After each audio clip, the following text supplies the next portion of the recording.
Feast your eyes on this beauty. Fresh off the Elegoo Neptune 4 Plus, nearly 2 weeks of non-stop printing. Was it a simple, stress-free build and worth the time, the filament, and the questionable life choices? And is this the printer that'll finally let you tackle those massive projects you've been itching to try? Let's find out. Hey guys, CJ here with Elevated Systems, and it's been a while since I've checked out an FDM printer. If you've seen my reviews, you know my perspective. A 3D printer is just another tool like a table saw or an impact driver. I care about ease of use, performance, and then the extras that make the job faster, simpler, and more efficient. And of course, value matters too. I'm talking to those who use 3D printers to get stuff done. Makers, modelers, engineers, prototypers, not necessarily the folks who enjoy tinkering with the printer itself.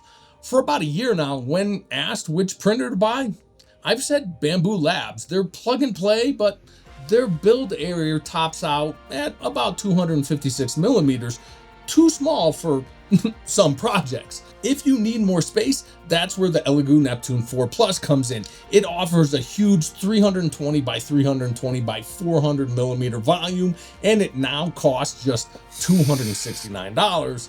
But when it launched a year ago, it had some software issues. Have those problems been fixed? Is this a solid budget-friendly option for bigger prints without the hassle? Let's dive in and find out.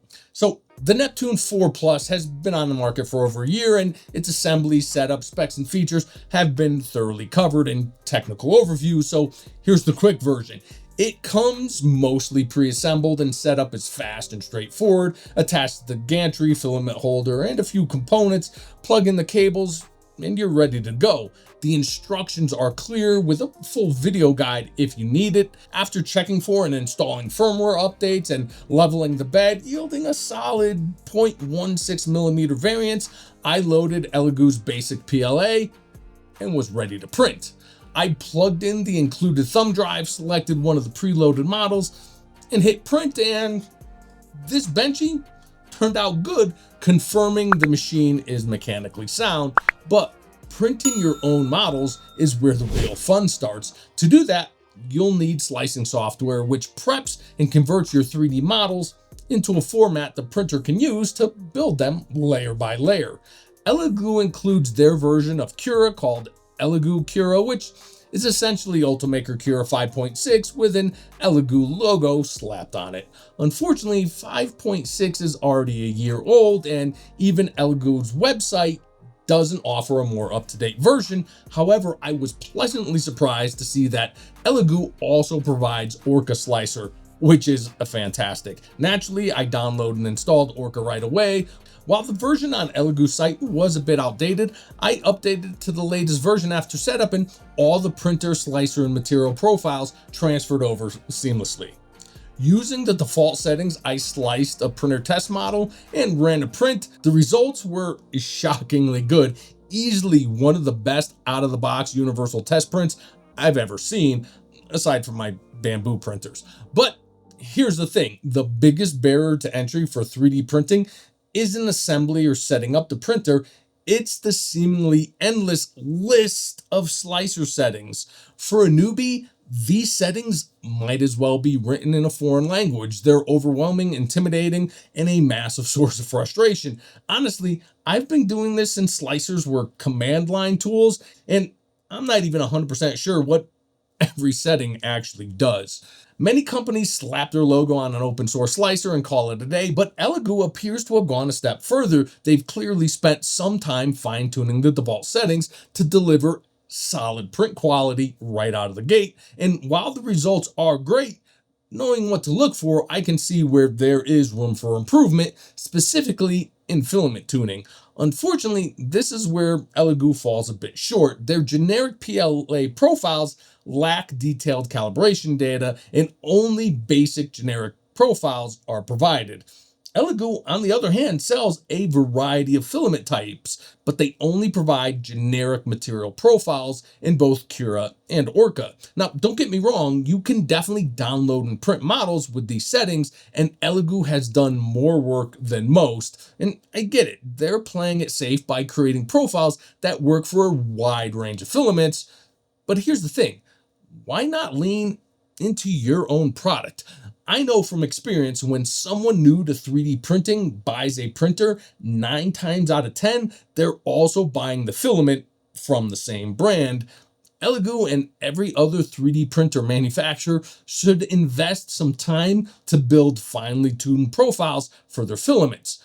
Imagine loading Elegoo's Rapid PLA Plus, selecting the corresponding profile in the slicer, and printing a high-quality model right out of the gate. No need to spend hours calibrating print temperatures, flow rates, pressure advance, retraction settings, and other variables like I had to do to fine-tune this Elegoo filament for this Elegoo printer. So while Elegoo's default profiles are a decent starting point, they weren't something I trust to print this massive Starship model without doing more filament tuning, especially not when a single failed print could waste days of printing and kilograms of material.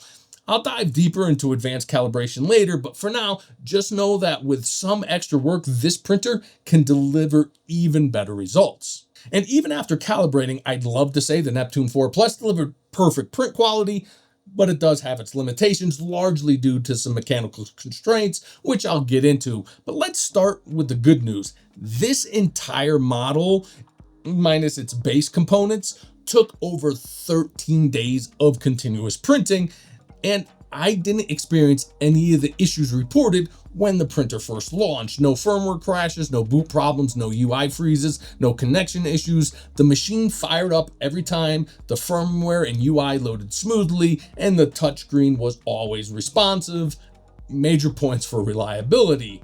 Another highlight is the print speed. The Neptune 4 Plus claims up to 500 millimeters per second, and I was skeptical. For my VFA calibration test, I started at 100 to 300 millimeters with zero artifacting. So I pushed the next test from 300 to 500 millimeters per second, and not only did it complete successfully, it was also perfect. For hollow or spiral vase prints, 500 millimeters per second is totally achievable, but for large, complex models like this one, I stuck to around 250 millimeters per second with 500 millimeters per second travel speed. It struck a good balance between speed and quality. As for the print quality, well, here's the standout.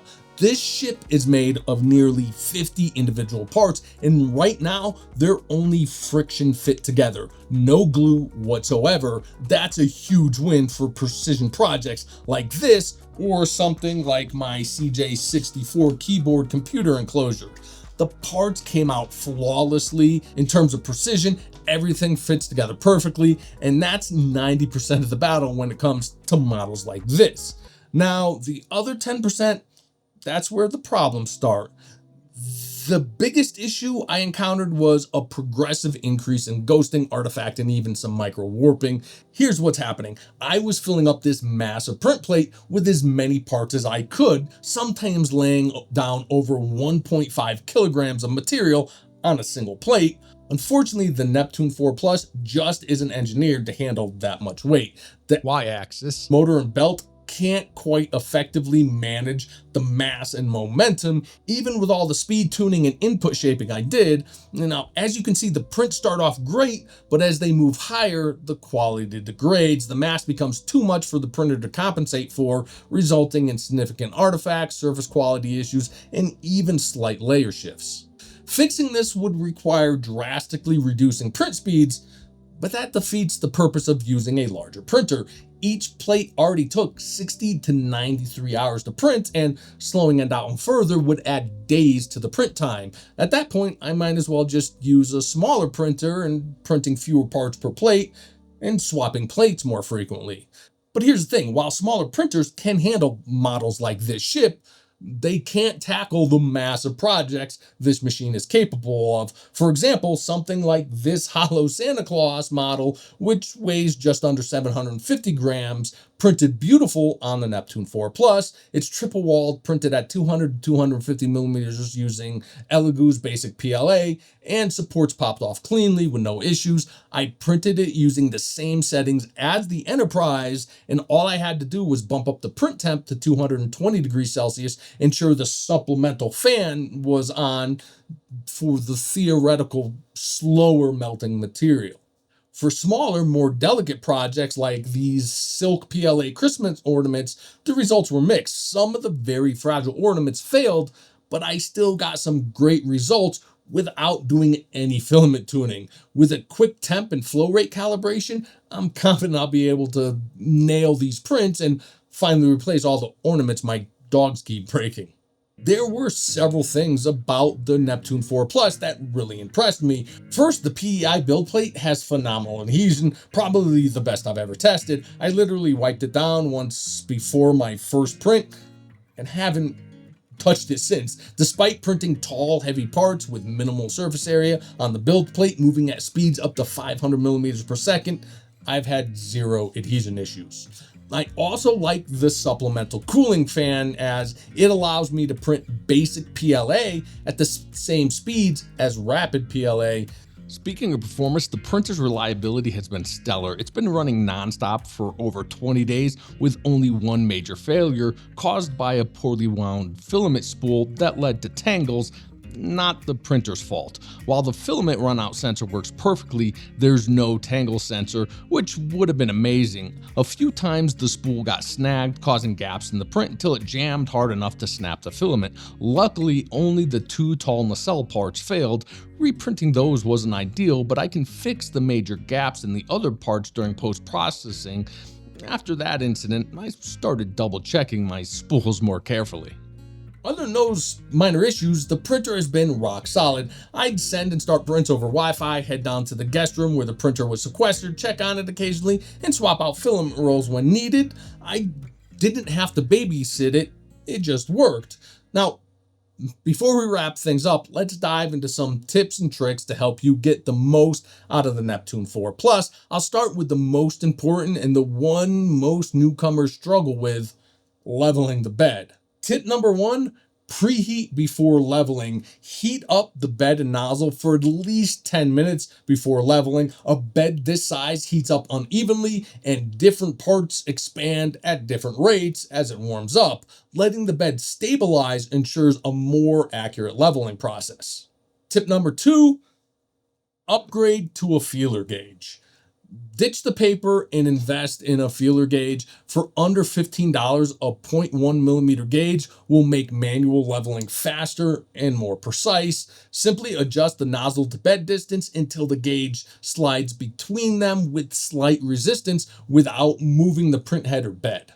Tip number three, speed things up with Clipper's Screw Tilt Adjust tool. If you're comfortable editing configuration files, you can use Clipper's Screw Tilt Adjust tool to significantly speed up the leveling process. This tool deserves its own tutorial, and luckily somebody's already made one. I've linked Print Leo's 3D's video below. He does a fantastic job explaining it. For the Neptune 4 Plus, your macro will include all 6 wheel positions with the left middle screw as the fixed point, and it'll look like this. It'll all make sense if you watch that video. That said, while I managed to get my adjustments done in under 6 minutes with this method, the best variance I achieved was 0.2 millimeters, not quite as accurate as what I can achieve manually, so don't discount the old paper method. Tip number 4, filament tuning. When it comes to filament tuning, Orca Slicer makes the process incredibly simple thanks to its built-in calibration tools. However, since this video is already running long, I'll direct you to another excellent resource, Wild Rose Builds. I've linked their video below, which covers most of the calibration tests, including PID tuning and input shaping. These tools, along with firmware updates, really should have been covered in the printer's user manual.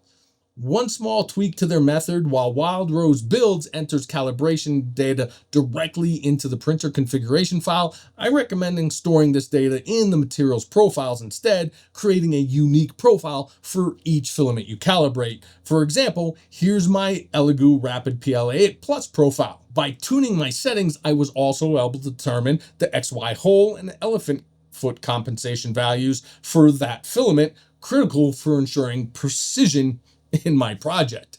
Okay, wrapping things up, I'm a bit disappointed in the Neptune 4's inability to handle heavier prints. That's more a limitation of the bed slinger design itself than a flaw unique to this printer. Could Elegoo have addressed this with a more robust stepper motor, belt system, or even a dual Y-axis setup like the Cobra 2 Max? Sure, but engineering a bed slinger to reliably move over a kilogram of material is a tough and expensive challenge. To handle that kind of mass, you really need a Core XY design, which really puts you in a whole different and pricier class of printers.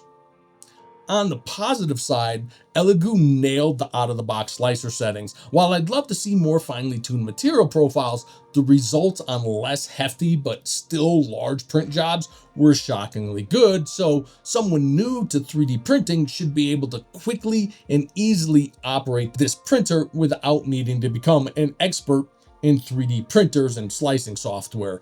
And at under $300, the Neptune 4 Plus offers a serious value for its price.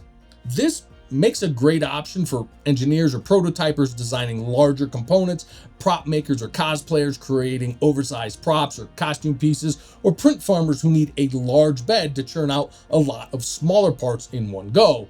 As for me, I'll be running this thing 24/7 to pump out CJ64 enclosures.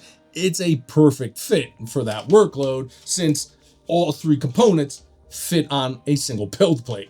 Now, if you're looking for an affordable large format FDM printer, the Elegoo Neptune 4 Plus is definitely worth considering. Thanks for joining me on this one, guys. If you enjoyed the video, give it a like, and if you loved it, consider subscribing. It really helps out the channel. All the models featured in this video, including this massive NCC 1701D, are linked in the description below. Curious about the final outcome of this ship? Well, make sure to subscribe to my second channel, CJ Makes Stuff, where I'll be diving into all the cleanup, wiring, lighting, filling, painting, decorating, and final assembly. It's going to be a weeks-long process you might not want to miss. I'll also be publishing a complete build guide for the printable version of the CJ64 framework mainboard enclosure on that channel soon, and it won't take nearly as long. I hope to see you there and back here for the next one.